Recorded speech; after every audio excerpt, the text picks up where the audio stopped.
Hello বন্ধুরা, আমরা স্পেসে ঘুরতে থাকা অ্যাস্ট্রয়েডস গুলোকে দেখতে পারি, তার ডাইরেকশন ও তার গতির পরিমাপও করতে পারি। আর যদি কোনো অ্যাস্ট্রয়েড পৃথিবীর দিকে দ্রুত গতিতে আসতে থাকে, তো আমরা সর্বোচ্চ শুধু এটুকুই বলতে পারবো কি এই অ্যাস্ট্রয়েড কখন, কোথায় আর কোন দিনে আমাদের সাথে সংঘর্ষ হবে।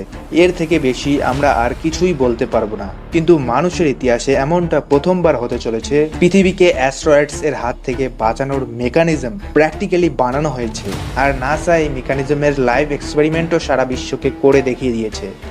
বঙ্গোফাইয়ের ভিডিওজে তোমাদের সবাইকে আর একবার স্বাগতম। তো বন্ধুরা, 6.5 মিলিয়ন বছর আগে মাউন্ট এভারেস্টের মতো সাইজের অ্যাস্ট্রয়েড আমাদের প্ল্যানেটের সাথে সংঘর্ষ করেছিল। 10 কিলোমিটার অব্দি প্রসারিত সেই উল্কাপিণ্ড পৃথিবীর পুরো নকশাই বদলে দিয়েছিল। এই বিনাশ এতটাই প্রাণনাশ ছিল যে এটি পুরো প্ল্যানেট থেকে ডাইনোসরদের অস্তিত্বই মিটিয়ে দিয়েছিল। কিন্তু বর্তমান সময়ে মানুষের কাছে এমন সব টেকনোলজি উপস্থিত আছে যার দ্বারা পৃথিবীর দিকে বাড়তে থাকা অ্যাস্ট্রয়েডস এর প্রথম থেকেই অনুমান লাগানো যেতে পারে। এই টেকনোলজি সময়ের সাথে সাথে অনেক অ্যাডভান্স হয়েই চলছে, যার সাথে সাথে আমরা অনেক দূরে থাকা অ্যাস্ট্রয়েডস গুলোকেও আমরা দেখতে পারি। নাসার কাছে ভবিষ্যতে পৃথিবীর পাশ দিয়ে যাওয়া 26,115টি অ্যাস্ট্রয়েডস এর লিস্ট আছে। এর মধ্যে 16,420টি এমন অ্যাস্ট্রয়েড আছে যার সাইজ 100 মিটারের থেকেও ছোট। 8,860টি এমন অ্যাস্ট্রয়েড আছে যা 1 কিলোমিটার অব্দি প্রসারিত, আর 808টি এমন অ্যাস্ট্রয়েড আছে যার সাইজ 1 কিলোমিটারের থেকেও বেশি বড়। তাছাড়া এমনটা নয় যে এই অ্যাস্ট্রয়েডসগুলি সোজা পৃথিবীর দিকেই আসছে, কিন্তু ভবিষ্যতে এমনটাও হতে পারে কি সময়ের সাথে সাথে এর মধ্যে থেকে কোনো অ্যাস্ট্রয়েডের রাস্তা বদলে গেল আর সোজা পৃথিবীর সাথে এসে ধাক্কা লাগলো। তখন কি হবে? শুধুমাত্র 1 কিলোমিটার বড় অ্যাস্ট্রয়েডের যদি পৃথিবীর সাথে ধাক্কা লাগে, তো সেটা এত এনার্জি প্রডিউস করবে যতটা 1000 নিউক্লিয়ার বম্বস থেকে তৈরি হয়ে থাকে। এর ফলাফলে হওয়া বিনাশের অনুমান লাগানো এখন হয়তো তোমাদের জন্য মুশকিল হবে না। আমাদের প্ল্যানেটের মধ্যেই তৈরি হওয়া বিপর্যয়ের ধ্বংসের সাথে তো মোকাবিলা করা যেতে পারে, কিন্তু অ্যাস্ট্রয়েড থেকে বাঁচা একদম অসম্ভব মানা হয়। কিন্তু নাসা এমন এক এক্সপেরিমেন্ট করে দেখিয়ে দিয়েছে যার দ্বারা আমরা অ্যাস্ট্রয়েডস এর মোকাবিলা করতে পারবো। জি বন্ধুরা, এটা এক ধরনের প্ল্যানেটারি ডিফেন্স সিস্টেম, যাকে কাইনেটিক ইম্প্যাক্টর টেকনিক বলা হয়। এই টেকনিকের সাহায্যে পৃথিবীর দিকে আসা অ্যাস্ট্রয়েডস এর রাস্তা বদলানো যেতে পারে। তো বন্ধুরা, এখন প্রশ্ন ওঠে কি করে? আসলে পৃথিবীর বাইরে আউটার স্পেসে গ্র্যাভিটি আর অ্যাটমসফিয়ারের প্রেশার না হওয়ায় সেখানে কোনো অবজেক্টকে কোনো রকম বাধার সম্মুখীন হতে হয় না।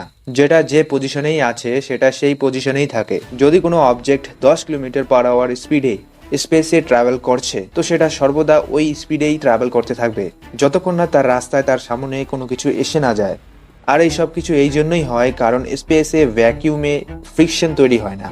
অ্যাস্ট্রয়েডস যা লক্ষ লক্ষ বছর আগে কোনো কলিজনের জন্য তৈরি হয়েছিল, সেগুলি তখন থেকেই স্পেসে দ্রুত গতিতে ট্রাভেল করছে। যদি তারা পৃথিবীর কাছে চলে আসে, তো তাদের পৃথিবীর গ্র্যাভিটি নিজের দিকে অ্যাট্রাক্ট করবে আর তারা নিজের রাস্তা বদলে ফেলবে। এবং যদি তারা পৃথিবীর খুব কাছে হয়, তো অ্যাস্ট্রয়েড আমাদের প্ল্যানেটের সাথে কোলাইডও করতে পারে।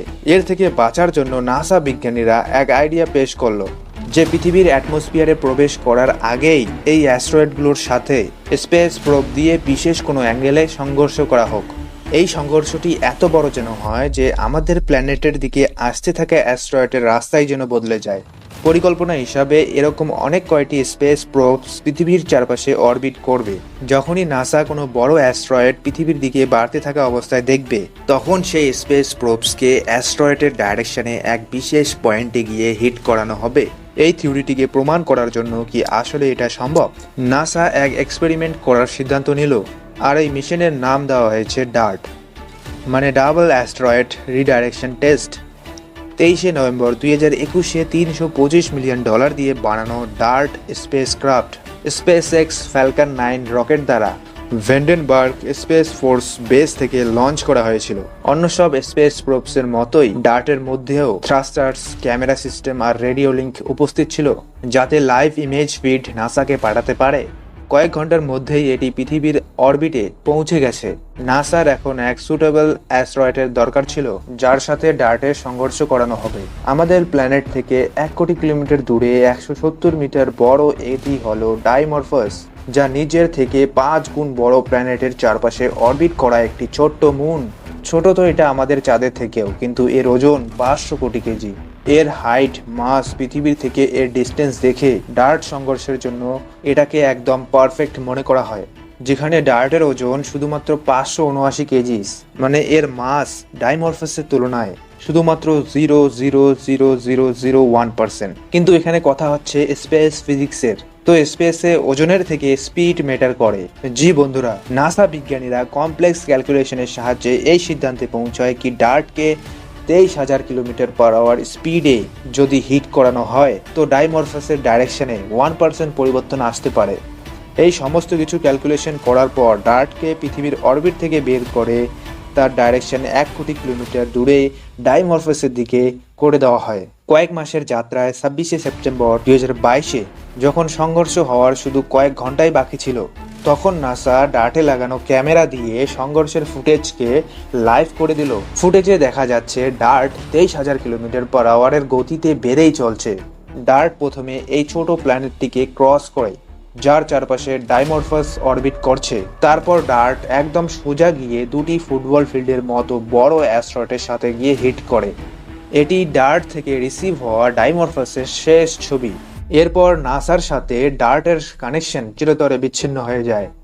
এই সংঘর্ষটি নাসা সায়েন্টিস্টদের কাছে অনেক খুশির মুহূর্ত ছিল, কারণ ইতিহাসে প্রথমবার প্ল্যানেটারি ডিফেন্স সিস্টেম এর এক্সপেরিমেন্ট সফল হয়েছে।